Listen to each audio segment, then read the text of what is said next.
This is your Fox 10 News Now update.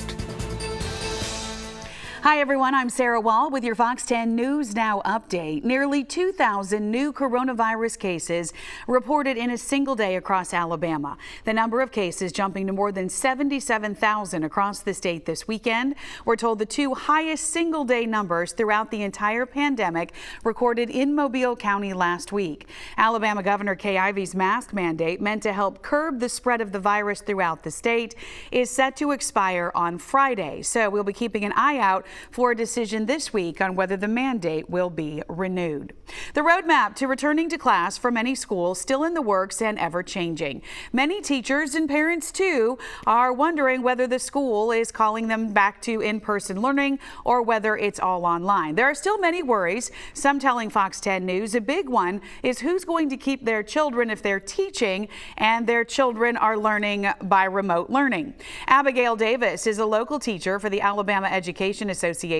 She represents teachers in the Mobile County Public School System, Chickasaw, Saraland, and Satsuma City Schools.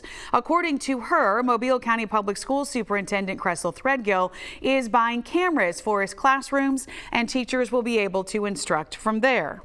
We found out that some of the principals will allow them to bring their children to the school with them in their classrooms as long as they're not disrupting the tapings, and then other principals don't want them to bring their children to the school.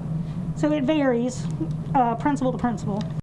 Another option for teachers giving instruction online who can't find childcare falls under the Families First Coronavirus Response Act. They can take 10 weeks off the job with 2/3 pay. But Davis says if your student is in the Chickasaw, Saraland, Satsuma City schools or any school with in-person learning, that will not be an option. High school football practices for Baldwin County's public schools are beginning this morning, but some schools in Mobile County have already started their practices, including Davidson High School. This follows an announcement last week from the Alabama High School Athletic Association about the return to play plan. The first games will be August 20th. AHSAA's plan includes a number of general recommendations like hand washing, masks, disinfecting, and social distancing. It also includes recommendations for things like cashless ticketing.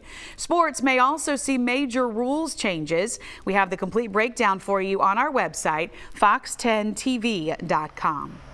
Memorials for Congressman John Lewis will be held in Washington, D.C. today. It is part of a 6-day memorial ceremony. In all, it features events in 5 cities that played key roles in his life and legacy. The memorial started on Saturday in his hometown of Troy, Alabama. The late Georgia lawmaker's casket carried into the Trojan Arena on the campus of Troy University on Saturday morning. Chairs were set up 6 feet apart for people to honor the civil rights icon and his life. Yesterday, his casket was carried across Selma's Edmund Pettus Bridge. It's where state troopers beat Lewis and other civil rights activists in 1965, a day that has become known as Bloody Sunday. Months after that day, President Lyndon Johnson signed the Voting Rights into law.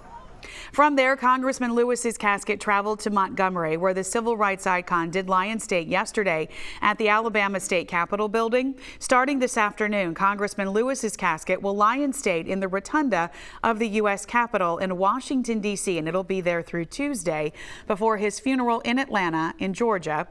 Congressman Lewis served as the U.S. representative for Georgia's 5th congressional district for more than 3 decades.